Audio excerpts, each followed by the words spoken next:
Okay, let's go.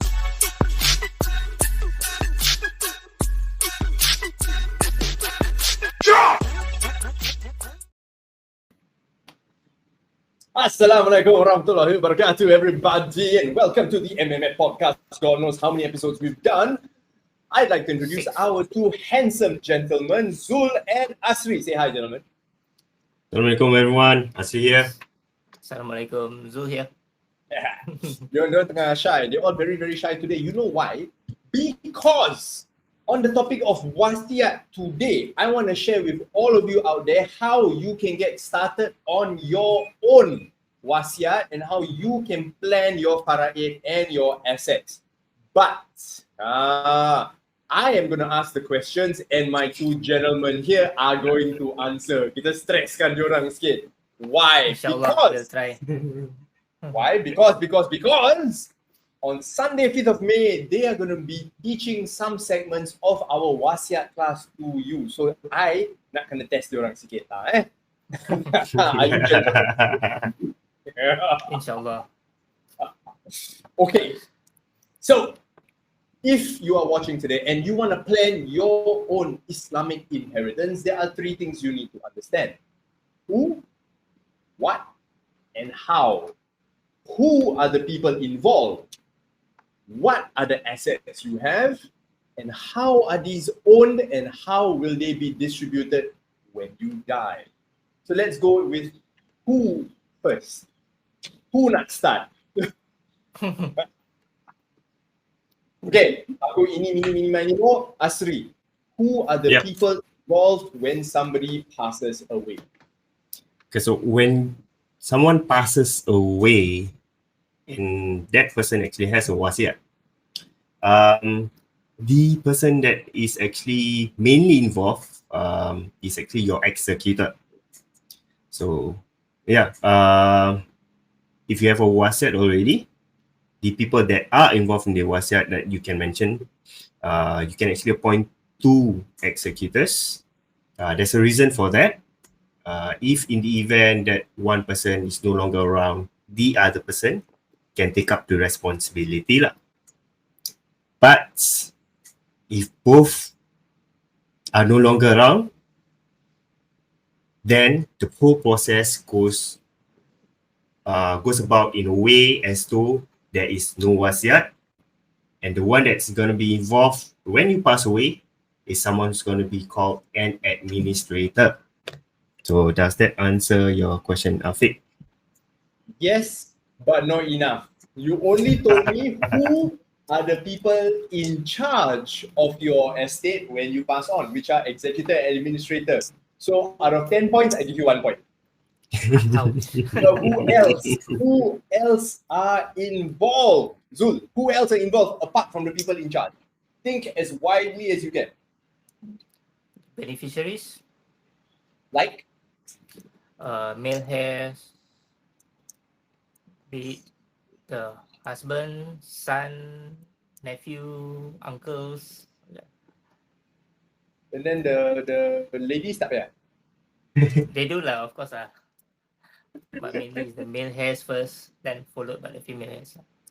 Correct. All the beneficiaries involved, all the people who stand to gain something from your estate. Those are typically, of course, your spouse, your children, your aunts, your uncles.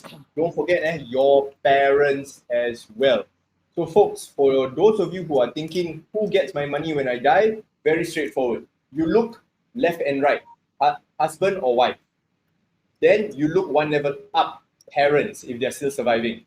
Then you look one level down, children. This one bare minimum. So parents, spouse, children. Then inside this part, for no men, right? No males, look further out. You look at your aunts, your uncles, your brother, your sister, your nephew, your niece. You look at outside. Even grandparents are included. Last but not least, one of the most important people in your who are the ones in charge of your children. What do we call them, Asri? Guardians. Correct. Guardians are the ones who are in charge of your children's mental, physical, emotional, financial, educational, medical needs when you are gone. Okay, so these are the who. So for those of you out there looking at, wondering what will happen if you pass away, think about these people. Who's in charge of your money, who's in charge of your children, and who gets all of these things. Very simple under who. If you do have questions, let us know in the comments below. Drop us a text. We'll be very, very to help you when it comes to Wasiat and Faraid. So I've covered who is involved. Okay?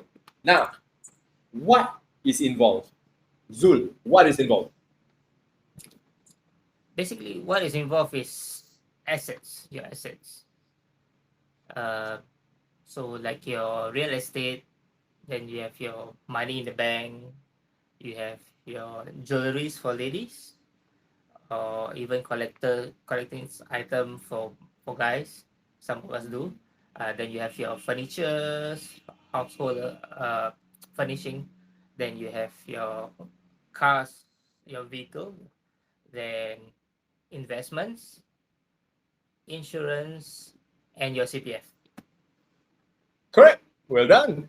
Basically, anything that has value. Monetary value. Yep. Correct. Monetary value. Now, when we talk about value also, I have literally seen people gaduh pasal kain batik. To us, batik kain je apa. You know what I mean? It's just, fabric, nak beli, nak jual. But because it has sentimental value. What I remember was this lady, no, not this lady, these bunch of sisters. So these ladies, they were fighting over the arwah mak punya kain batik that she left behind. And kain batik, some are very nice, some have nostalgic and sentimental value, and sort of fighting over it.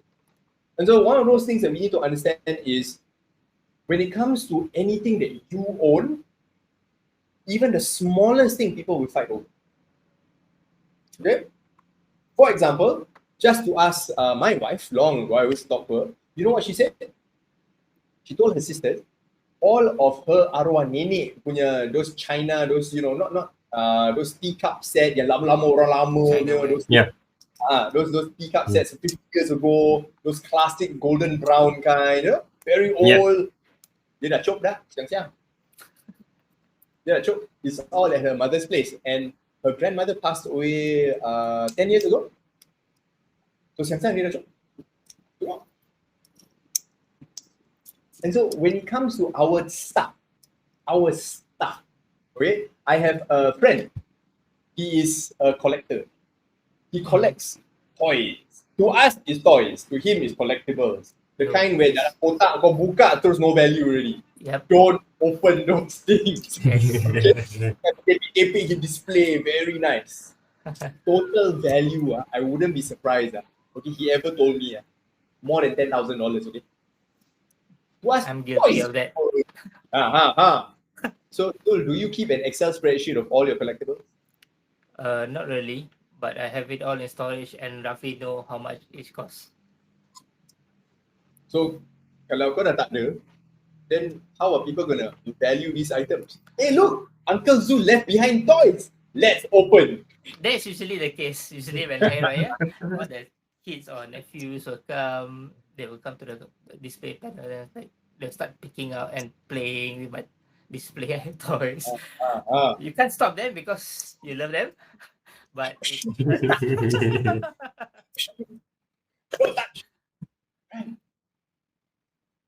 This friend of mine has an Excel spreadsheet, the toy, the item, the date he bought, he even has a receipt, how much it was bought for, and estimated value.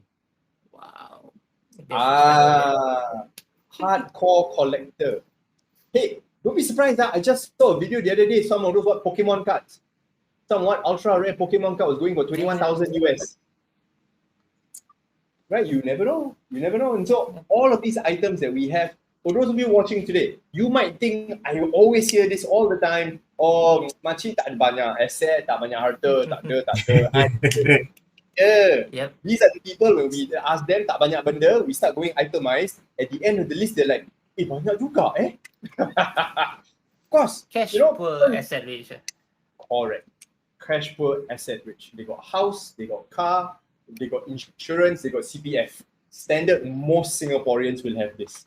And easily, when a Singaporean passes away, you will see $300,000 to $500,000 in assets left behind. Easily. And if they've been working long enough, their CPF is already 6 digits. The house they're staying in sometimes can hit 6 digits, sometimes can hit 1 million. Yes? That's not surprising to them. Not surprised. And that goes into how.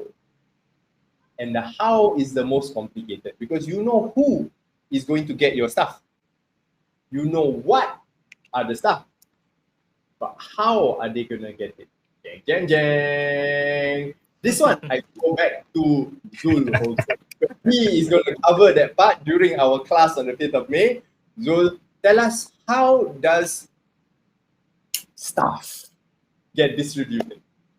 Basically, the first process or first step that one is to do before they do a wasiat is to identify the manner of ownership for the assets. Like for example, your HDB house, your real estate, whether it's a joint tenancy or is it a tenancy in common, because the distribution will vary when it comes to Faraid. Then also you have your money in your banks. You may have multiple bank accounts, but your manner of ownership, whether it's a single account, is it a joint account? Then you have your, what do you call it, investment. Is it a joint investment or is it a single investment? So if it's a joint investment, what happens to it if you're gone? Mampus lah.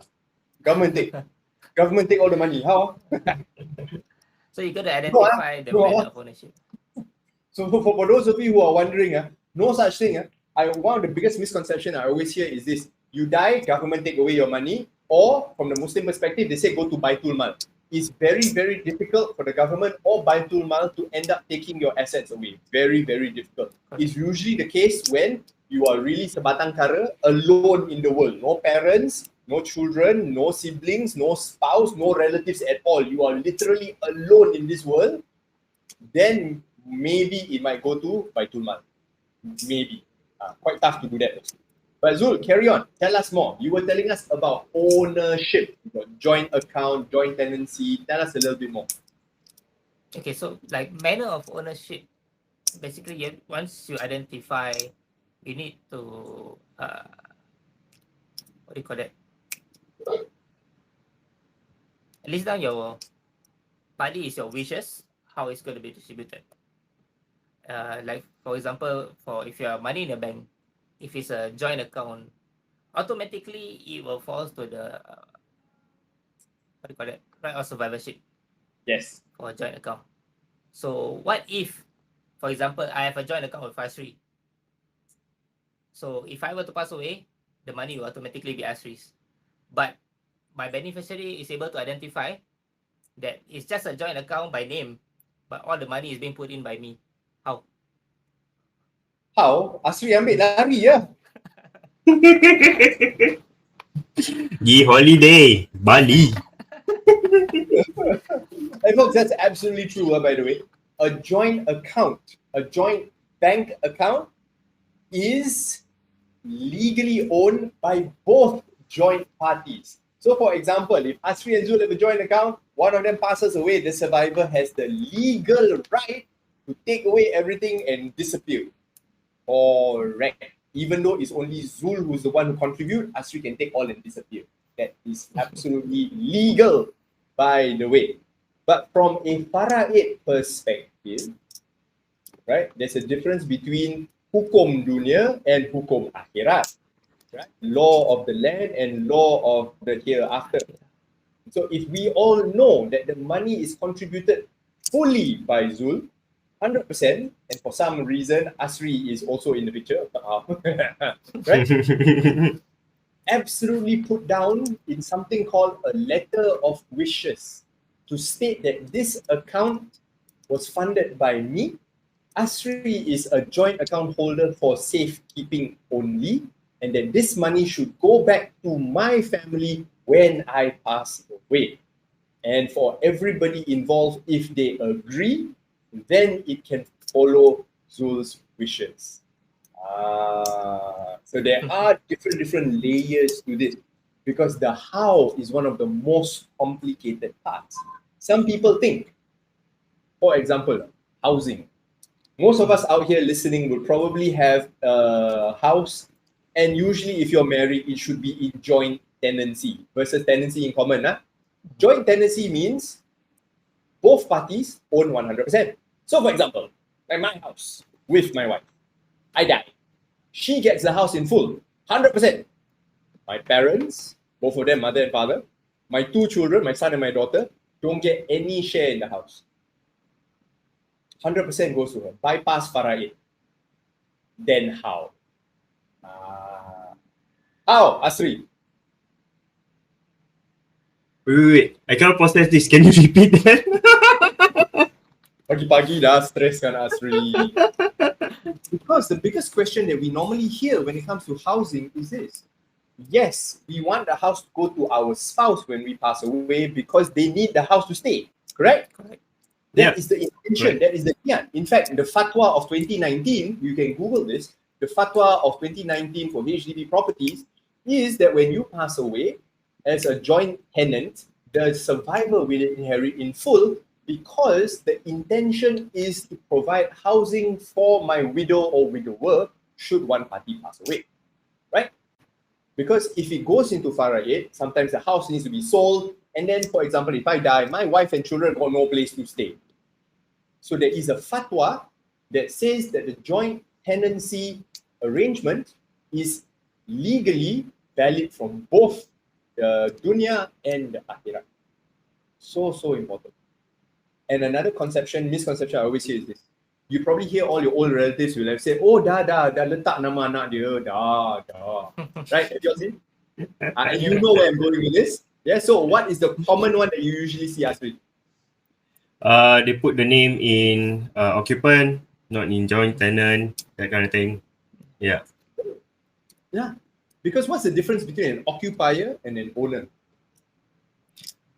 So let's say if both me and my wife, or basically a couple passes away, they have kids, obviously the government will only allow the occupier to stay in that house up to when they are adults or up to when they are financially independent. Thereafter, that house has to be sold and distributed according to Faraid.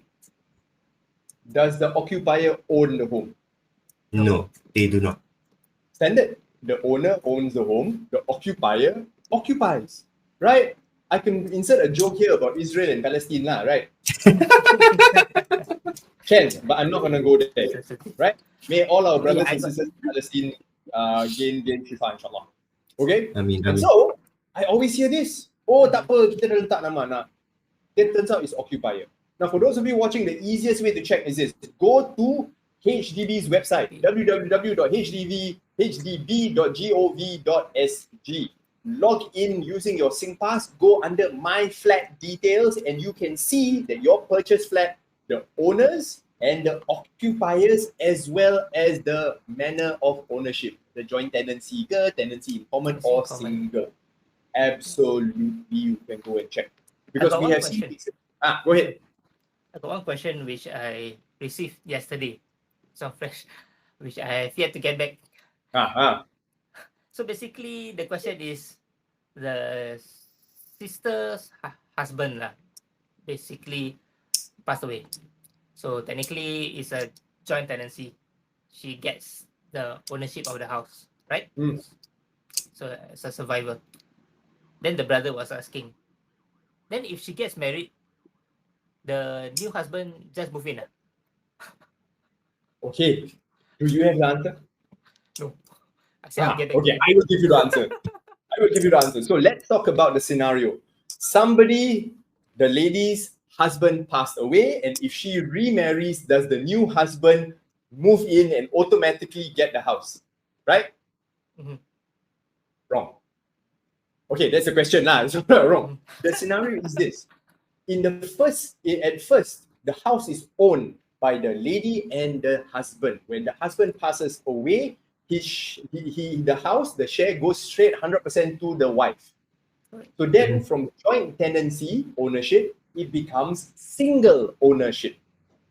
So then if this lady remarries, she has the option to hold the house in single name, add on the second husband as joint tenant, then both own 100%. Or, and I've seen another case where this lady put the new husband as a tenancy in common arrangement and gave him 10% only. So she can choose single ownership, still married, single ownership, new marriage, turn it into joint tenancy, or turn it into tenancy in common and give him a small share. Why is this so important? Now let's talk about what happens when she passes away. If it's in single name, she passes away, the flat goes into Faraid, which means it must be distributed. The husband will get 1/4 or half, depending on whether they have children. If they do have children, the son will of course get 2 shares, the daughter will get 1 share, and with their parents, the parents will get 1/6 each. So single name goes straight to Faraid. If it's joint tenancy, the new husband will own the house in full. Tenancy in common, her share must be sold and then distributed to Faraid, assuming that the husband, who say for example owns 10%, does not need the flat anymore. And so in this case, when you advise your clients, you can tell them, hey, if this is what happens, you can look at 3 different scenarios in terms of 3 different styles of ownership. But definitely not as an occupier. Definitely not as an occupant. An occupier has no rights to any part of the house. They are only there as occupier. Now, when somebody passes away and there are minor children, minors under the age of 18, listed as occupiers, we have seen very consistently that the courts will stop the house from being sold to allow the children a place to stay until it is proven they do no longer need the house anymore. Okay, so very important, folks out there, for those of you who have children, please list them as occupiers if they're below 18. And if they're already above 21 and you want the house to go to your child, for example, you can absolutely put your child in as a owner, joint tenant or tenancy common, you can add them in. In fact, I've seen cases where a HDB was owned by 4 people, father, mother, 2 daughters, because the concern was if any of them pass away, the house will go direct to the 2 daughters.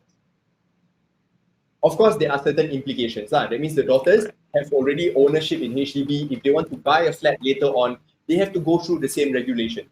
They buy a new flat, they must remove their name from this flat as well. Correct. This is one of those things that you think about. So housing is a very big topic, as you can probably tell.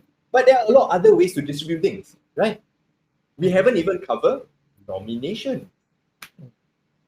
Asri, what can we nominate? Well, you can nominate your CPF monies. Yep. And your insurance payouts. Yeah. Who can you nominate? I know I can nominate my wife and my kids. I believe that's the most important one that I'm more concerned about right now. Can you nominate Zul? I recall someone saying yes. But I need you to confirm for me for that one. Can you nominate China mistress from far, far away? Can. Can! Can I? Yeah. Yeah, can. It was that. CPF and insurance, you can nominate anyone or any entity, anybody. You cannot nominate animals, but you can nominate people, you can nominate organizations or companies. You absolutely can. There was this story where this old man, when he passed away, the family discovered a large amount of the CPF went to some China mistress that he had over the past few years. Jang. Oh yeah. There's a story, right? Yes. Also, it's not uncommon to meet people who have insurance that has been nominated to a Batam mistress. Jang. So on the topic of insurance and CPF nomination, legally speaking, you can nominate anyone or any company. Absolutely. But for those of us out there who don't have the mistresses, let's put it that way. Okay, don't have the mistress. Okay, who should you nominate? Zul, who do you think? someone who is not your non-beneficiaries. I mean, Not really.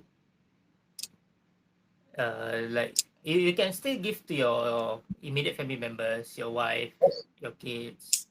of course. But if there's someone, if like for example, one of my client elder brother is unangkat, Yeah. so the nomination was given to him because he Yeah. doesn't receive a portion of the Faraid. Yeah. So that's one of You're the right. option they can give. You're right. Because, folks, if you're watching this, CPF and insurance nominations bypass Faraid. It's outside of Faraid. You pass away, CPF and insurance nominations are paid out first to the people you nominate. So, for example, if I nominate 100% to my wife, and today Allah takes me away, right? Not only will my wife be sad, at the same time, she'll also be, wow, that's a lot of money. Right? It will automatically go to the person you nominate. You can nominate anybody you want. Just be mindful that when you pass away, it will go to that person direct. It can be if you nominate a child. Imagine you nominate somebody who is 10 years old, $1 million, and then the next day, can a 10-year-old child handle $1 million? Definitely not lah. Something to renungkan. Okay, to answer the question that a lot of you probably having, yeah, if you nominate a child, then how? The child will not receive the money in full. The child's money will be given to the guardian. The guardian. So that's why when you pass away, your executor and your guardian are very important. So for example, I nominate my wife as the guardian of my children. And so my CPF nomination, I have some to my wife, some to my children, right? So when I pass away, it goes to my wife, and the kids' portion goes to her in trust. She is in charge of the kids' portion. Yeah.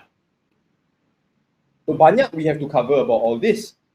In fact, the how is one of the most complicated things. So for folks out there you're watching, do let us know some of your biggest questions, your burning questions in the comments below. Drop us a message. We'll be very, very to help you with all of these questions. And this is where we select our Zul, bring it up.